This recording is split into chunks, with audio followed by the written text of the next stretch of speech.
Director Prakash Jha आचार्य द्रोणाचार्य और Chanakya revenge story से inspired होकर एक ऐसी वेब सीरीज बना डाली जो इन दोनों स्ट्रॉन्ग पर्सनालिटी का मिक्सअप है।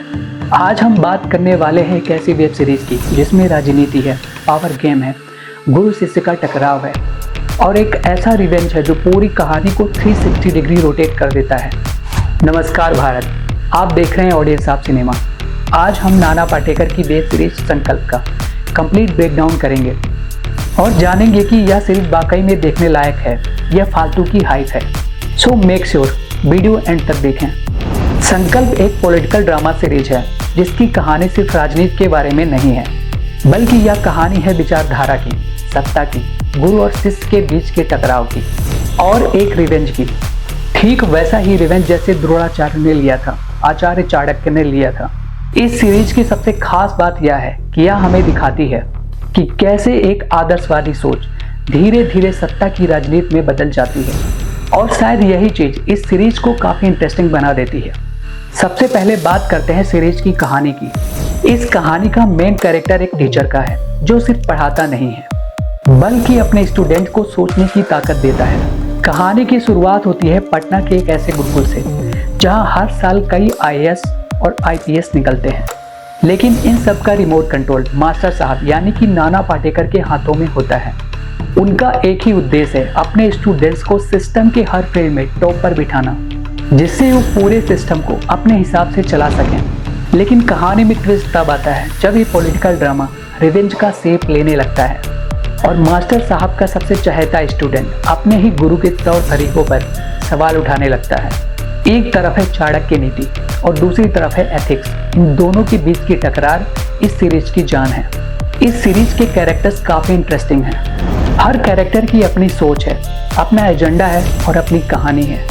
मेन कैरेक्टर एक शिक्षक का है जो बहुत ही सख्त है, स्ट्रिक्ट है और बेहद प्रेरणादायक भी है। नाना पाटेकर एक ऐसे शिक्षक के कैरेक्टर में है जो अपने स्टूडेंट्स को सिर्फ स्टडी नहीं कराते बल्कि उन्हें सिस्टम से सवाल पूछना भी सिखाते हैं।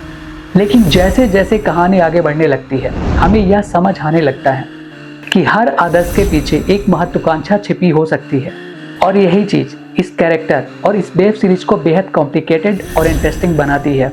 शिष्यों का कैरेक्टर स्टार्टिंग में सिंपल स्टूडेंट्स का होता है जो अपने गुरु से बहुत प्रभावित होता है, लेकिन समय के साथ उनके थॉट भी बदलने लगते हैं जो आगे चलकर अपने गुरु का ही सबसे बड़ा विरोधी बना देते हैं। इस सीरीज का सबसे इंटरेस्टिंग पार्ट इसका पॉलिटिकल एंगल है जो रिवेंज से जुड़ा हुआ है। यह सीरीज हमें दिखाती है कि पॉलिटिक्स इतनी आसान नहीं होती जितनी कि बाहर से देखने पर लगती है। यहाँ हर व्यक्ति के पीछे एक प्रॉपर प्लानिंग होती है, दोस्ती भी होती है और धोखा भी। यहाँ कोई भी पूरी तरह अच्छा नहीं है और कोई भी पूरी तरह बुरा भी नहीं है और यही ग्रे शेड्स इस सीरीज को रियलिस्टिक बनाते हैं। इस सीरीज में कई ऐसे मोमेंट हैं जो आपको पूरी तरह कहानी में खींच लेते हैं। कुछ ऐसे डायलॉग्स हैं जो आपको लंबे समय तक याद रहेंगे।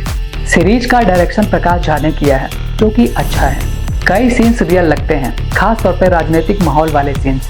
प्रकाश झा ने एक बार फिर प्रूव किया है कि सोशल पॉलिटिकल ड्रामा में उनका कोई मुकाबला नहीं है। ओवरऑल देखा जाए तो सीरीज की सिनेमेटोग्राफी काफी अच्छी है, कुछ एक सीन्स को छोड़कर। फॉर एग्जाम्पल गंगा नदी में तूफान और बाढ़ आने वाला सीन काफी पुअर और फेक लगता है। ऐसे ही इस सीरीज में जितने ब्लास्टिंग वाले सीन हैं काफी फेक लगते हैं। इस सीरीज की सबसे बड़ी प्रॉब्लम स्लो पेसिंग है। कुछ एपिसोड्स तो ऐसे लगते हैं जैसे उन्हें जबरदस्ती खींचा जा रहा है। कुछ सब प्लॉट पूरी तरह से एक्सप्लोर नहीं किए गए हैं। कहानी के कुछ कैरेक्टर्स आधे अधूरे और अनएक्सप्लेन लगे, जिन्हें पहली बार देखने में लगा कि ये स्ट्रॉन्ग कैरेक्टर हैं बट एकदम से गायब हो गए। For example chief minister Sanjay Kapoor का बेटा स्ट्रॉन्ग और प्रॉमिसिंग लगता है बट एकदम से गायब हो जाता है। अगर ऐसे कैरेक्टर्स पर थोड़ा और काम किया जाता तो कहानी और स्ट्रॉन्ग हो सकती थी। 10 एपिसोड की ये वेब सीरीज जरूरत से ज़्यादा लंबी लगती है, जिसे और भी छोटा किया जा सकता था, जिससे बिंज वॉच एक्सपीरियंस और बेहतर हो जाता। क्या आपने ये सीरीज देखी? अगर आपने ये फिल्म देख रखी है तो फ्यूचर में इस फिल्म को देखने वाले लोगों के लिए आपका ओपिनियन या सजेशन क्या होगा, नीचे कमेंट करके जरूर बताइएगा। ओवरऑल देखा जाए तो यह स्ट्रॉन्ग पॉलिटिकल ड्रामा है। इसमें शानदार एक्टिंग है, ठीक ठाक स्टोरी है और कई ऐसे मोमेंट्स हैं जो आपको सोचने पर मजबूर कर देते हैं। अगर आप फास्ट पेसिंग और एक्शन से भरी कहानी की एक्सपेक्टेशन कर रहे हैं तो यह सीरीज आपको डिसअपॉइंट कर सकती है। अगर आप रेटिंग की बात करें तो ऑडियंस ऑफ सिनेमा इस सीरीज को 3 आउट ऑफ 5 स्टार देता है। अगर आप नाना पाटेकर और उनकी एक्टिंग के डाई हार्ड फैन हैं, अगर आपको पॉलिटिकल ड्रामा, स्ट्रॉन्ग कैरेक्टर्स और माइंड गेम वाली कहानियां पसंद हैं, तो आपको यह सीरीज जरूर देखनी चाहिए। आप 100% एंटरटेन होंगे। अभी के लिए इतना ही। अपनी राय, सुझाव और गिले शिकवे नीचे कमेंट सेक्शन में लिखना ना भूलें। अगर वीडियो पसंद आया हो तो अपनी फ्रेंड एंड फैमिली के साथ शेयर कीजिए। मिलते हैं आपसे नेक्स्ट मूवी में। तब तक के लिए जय हिंद, जय भारत और आपकी भी जय।